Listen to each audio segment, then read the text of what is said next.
नमस्कार, मैं हूं शम्स ताहिर खान और आप देख रहे हैं वारदात। पूरी दुनिया में इस वक्त एक ही नाम का चर्चा है, ISIS। पर आखिर ये IS या ISI या फिर ISIS है क्या? कहां से आया, क्यों आया, किसकी वजह से आया और इसे कौन लाया? आज अगले आधे घंटे में हम आपको ISIS के जन्म से लेकर इसे जन्म देने वाले और फिर उसे पालने पोसने वाले तमाम लोगों के बारे में बताएंगे।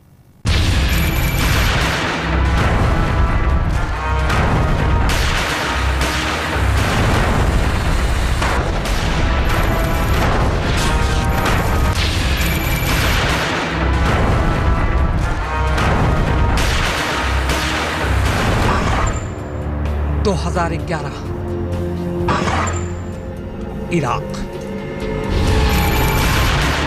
एक लंबी लड़ाई के बाद अमेरिका इराक को सद्दाम हुसैन के चंगुल से आजाद करा चुका था।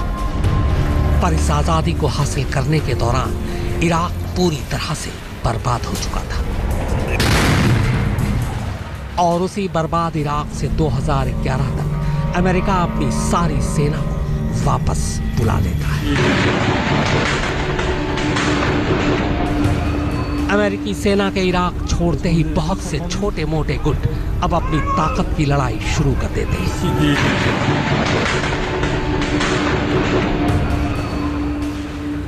उन्हीं में से एक गुट का नेता था अबू बकर अल बगदादी, अल कायदा इराक का चीफ।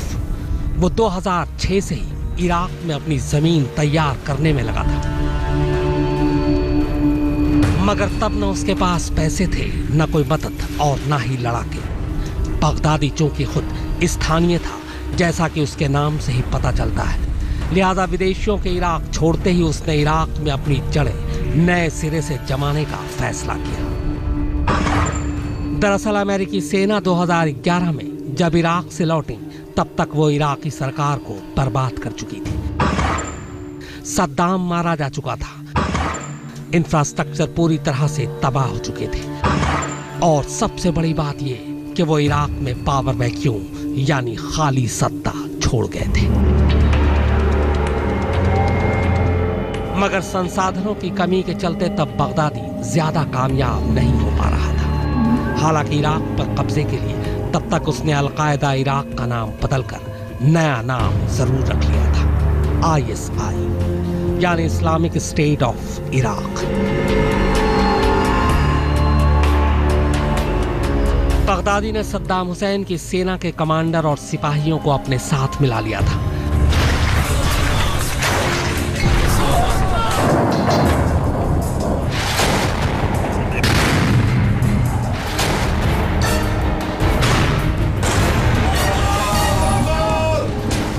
इसके बाद उसने शुरुआती निशाना पुलिस, मिलिट्री दफ्तर, चेक पॉइंट्स और रिक्रूटिंग स्टेशंस को बनाना शुरू किया। अब तक बगदादी के साथ कई हजार लोग शामिल हो चुके थे, पर फिर भी बगदादी को इराक में वो कामयाबी नहीं मिल रही थी।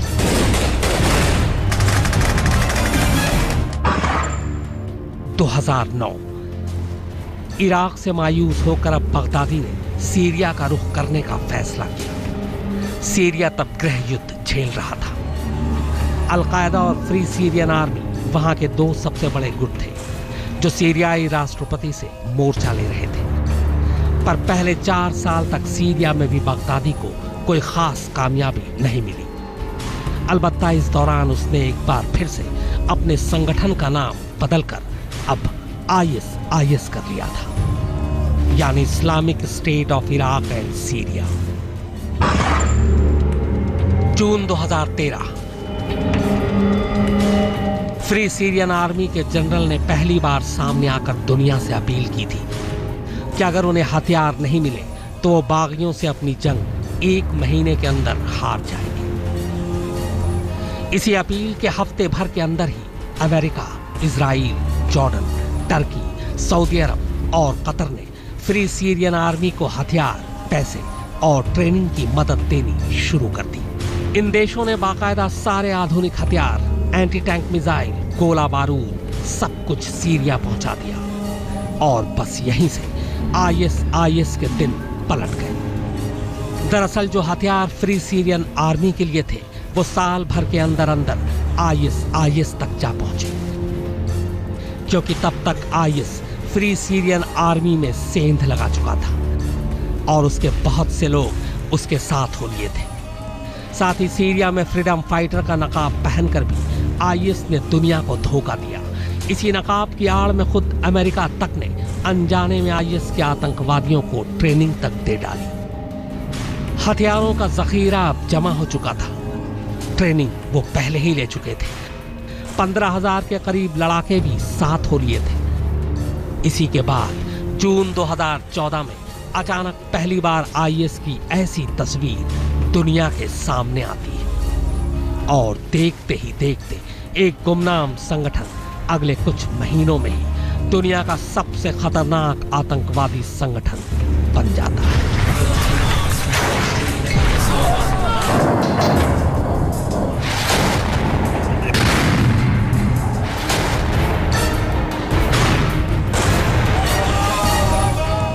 यानी सच यही है कि आईएस के जन्म के पीछे जाने अनजाने अमेरिका का ही हाथ रहा। ठीक वैसे ही जैसे अमेरिका की मदद की वजह से ओसामा बिन लादेन और अलकायदा का जन्म हुआ, ठीक वैसे ही जैसे 1980 में ईरान के खिलाफ इस्तेमाल के लिए केमिकल हथियार देकर अमेरिका ने सद्दाम को सद्दाम हुसैन बनाया, ठीक वैसे ही सीरिया के फ्रीडम फाइटर्स को अमेरिका ने हथियार और ट्रेनिंग दी और अब वही फ्रीडम फाइटर आईएस के बैनर तले लड़ रहे हैं। आज तक ब्यूरो। तो ये तो रही आईएस के जन्म की कहानी। आईएस का जन्म हो चुका, उसे हथियार भी मिल गए और आतंकवादियों की पूरी फौज भी साथ आ गई।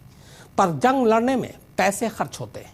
फिर आईएस तो इराक और सीरिया के साथ साथ नाटो फौज से भी लड़ा है, और वो भी साल भर से।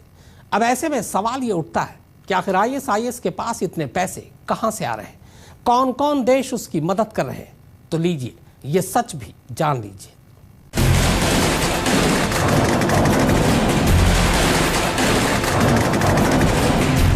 बगदादी के पास अब 15,000 से ज्यादा लोग भी थे, हथियार भी और मकसद भी। लिहाजा जून 2014 के बाद उसने अपना खूनी खेल शुरू कर दिया। सबसे पहले दुनिया का ध्यान अपनी तरफ खींचने के लिए उसने मौत के नए नए तरीके इजाद किए और उन्हें वीडियो के जरिए दुनिया को दिखाया, और फिर धीरे धीरे सीरिया और इराक के इलाकों पर कब्जे शुरू कर दिए। पर हजारों आतंकवादियों को साथ रखना, कई मुल्कों की सेना से लड़ाई लड़ना और लगातार नए मोर्चों पर जंग के लिए बहुत सारे पैसों और हथियारों की जरूरत होती है। सवाल यह है कि इसमें आईएस की मदद कौन कर रहा है। रूस के राष्ट्रपति व्लादिमीर पुतिन ने टर्की में चल रहे G20 देशों के समिट में यहां तक कह दिया कि G20 के कुछ सदस्य देश तक आईएस की फंडिंग कर रहे हैं। आईएस पर हमने G20 देशों से अपनी खुफिया जानकारियां साझा की हैं। मैंने उदाहरण के साथ बताया है कि कैसे आईएस तक करीब 40 मुल्कों से पैसा पहुंच रहा है। इसमें हमारे G20 के साथी देश भी शामिल हैं। आईएस तेल का गैर कानूनी कारोबार करता है, इसे भी तुरंत प्रभाव से खत्म करने की जरूरत है। वैसे सच यही है कि मिडिल ईस्ट के कुछ देश और यहाँ रहने वाले कुछ अमीर शेख आईएस की आर्थिक रूप से मदद कर रहे हैं। इनमें कुवैत और कतर का नाम सबसे ऊपर है। विशेषज्ञों का मानना है कि कुवैत और कतर की बैंकिंग सिस्टम इतनी उदार है कि कोई भी शख्स बड़ी आसानी से आईएस तक पैसे पहुंचा सकता है। ये भी एक सच है कि आईएस ने इराक और सीरिया के जिन शहरों पर कब्जा किया हुआ है, वहां कच्चे तेल के कुएं हैं, और जानकारों के मुताबिक आईएस के लड़ाके हर रोज ब्लैक मार्केट में $1 मिलियन की कीमत का कच्चा तेल बेच रहे हैं, और इन पैसों का इस्तेमाल वो हथियार खरीदने के लिए कर रहे हैं। जानकारों के मुताबिक आईएस अपने कब्जे वाले इलाकों में लगाए गए टैक्स और फिरौती से ही हर दिन $1 मिलियन कमाता है।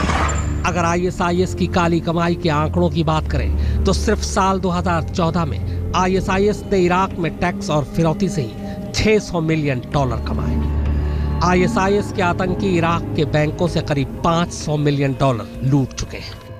साल 2014 में आईएस ने ब्लैक मार्केट में कच्चा तेल बेचकर $100 मिलियन कमाए थे। इसके अलावा विदेशी नागरिकों को बंधक बनाकर और अगवा करके आईएसआईएस के आतंकवादी अब तक $20 मिलियन की कमाई कर चुके हैं। अमेरिकी खुफिया एजेंसी CIA के मुताबिक आईएसआईएस के पास 20 से 35 हजार आतंकवादियों की फौज है, जबकि यूनाइटेड नेशंस की एक रिपोर्ट की माने तो आईएसआईएस में 80 देशों से 15,000 आतंकवादी शामिल हुए हैं और ये तादाद लगातार बढ़ रही है। आईएस अपने आतंकवादियों को हर महीने तनख्वाह भी देता है। इराकी और सीरिया के लड़ाकों को हर महीने $500 मिलते हैं, लेकिन विदेशी लड़ाकों की सैलरी $800 से शुरू होती है। जानकारों की माने तो आईएसआईएस के पास हजारों लाखों मिलियन डॉलर है और वो अगले कई सालों तक नाटो फौज के साथ चल रही जंग को लड़ सकता है। वैसे आपको ये भी बता दें कि आईएस के खिलाफ चल रही जंग में अमेरिका साल 2014 से अब तक $3 बिलियन खर्च कर चुका है। अमेरिका आईएसआईएस के खिलाफ एक दिन की लड़ाई में $9 मिलियन का खर्च उठा रहा है। इन आंकड़ों से आप आसानी से अंदाजा लगा सकते हैं कि आईएस के पास कितना पैसा होगा, जिसकी बदौलत वह अभी तक अमेरिका समेत नाटो फौज के खिलाफ जंग जारी रखे हुए है। आज तक ब्यूरो। क्या आईएसआईएस का जन्म अमेरिका, ब्रिटेन और इजराइल की सोची समझी साजिश का नतीजा है? क्या आईएस को इसलिए ताकतवर बनाया गया ताकि इजराइल के आसपास वाले देशों में आतंक की एक ऐसी ताकत खड़ी की जाए जिसमें इजराइल विरोधी देश उलझ कर रह जाएं और इजराइल महफूज रहे? यकीन मानिए ये सवाल बेमानी नहीं है। जुलाई 2014 में ईरान के अखबार तेहरान टाइम्स को दिया गया एडवर्ड स्नोडेन का इंटरव्यू आईएस को बढ़ाने में अमेरिकी मदद की एक और थियरी का खुलासा करता है। एडवर्ड स्नोडेन वही शख्स हैं जिन्होंने 2013 में अमेरिका की नेशनल सिक्योरिटी एजेंसी के मकड़जाल का खुलासा किया था। स्नोडेन के मुताबिक अमेरिका ने ब्रिटेन और इजराइल के साथ मिलकर बगदादी के संगठन आईएस को मजबूत किया। इस प्लान को बीहाइव यानी मधुमक्खी का छत्ता कोड नेम दिया गया। मकसद था कि इजराइल के आसपास वाले देशों में आतंकवाद की ऐसी ताकत खड़ी की जाए जिससे इजराइल विरोधी देश उलझ कर रह जाएं और इजराइल सुरक्षित रहे। स्नोडेन के मुताबिक इजराइल ने खुद साल भर बगदादी को हथियार चलाने की ट्रेनिंग दी। खुद अमेरिका ने बगदादी से मिडिल ईस्ट में अपने दुश्मनों पर हमला कराया और मध्य एशियाई मुल्कों में आतंक फैलाकर अपनी सेनाओं को इन देशों में भेजा। कहा तो यहां तक जाता है कि तेल के खेल से इराक और सीरिया में बगदादी नाम का आतंकी जिन्न पैदा हुआ। सीरिया, लीबिया और इराक तीनों ही तेल के लिहाज से काफी अमीर हैं। अमेरिका के बारे में कहा जाता है कि वहां से तेल निकालने के लिए अमेरिका ने आईएसआईएस को आगे बढ़ाया। आकाओं ने तो सोचा था कि बगदादी उनका गुलाम बनकर रहेगा, लेकिन वो तो दुनिया को ही अपने आतंक का गुलाम बनाने चला है। जितेंद्र बहादुर सिंह, दिल्ली, आज तक।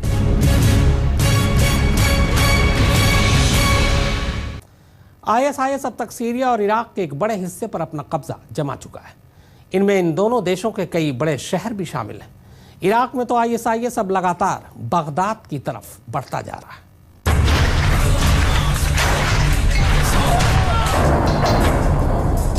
जून 2014 से आईएसआईएस ने इराक और सीरिया में जो कहर बरपाना शुरू किया वो आज तक बदस्तूर जारी है। आईएसआईएस के आतंकवादी इराक और सीरिया के कई अहम शहरों पर कब्जा कर चुके हैं और इन इलाकों में अपनी सरकार भी चला रहे हैं। आईएसआईएस ने सीरिया के रक्का, पामियरा, दियर इंजौर, हसाका, एलेप्पो, होम्स और यारमुक इलाके में कई शहरों पर कब्जा जमाया हुआ है। आईएसआईएस ने इराक में भी कई शहरों पर कब्जा कर रखा है, मसलन रमादी, अनबार, तिकरित, मोसूल और फालूजा आईएसआईएस के आतंकवादियों के कब्जे में है। इराक में तो यह आलम है कि आईएसआईएस के आतंकवादी रमादी जीतने के बाद बगदाद की तरफ बढ़ रहे हैं। आज तक ब्यूरो। निसगम मनी पमग निपम निपमग सनि पमनि सपस। जहाँ तक याद याद आती रहेगी।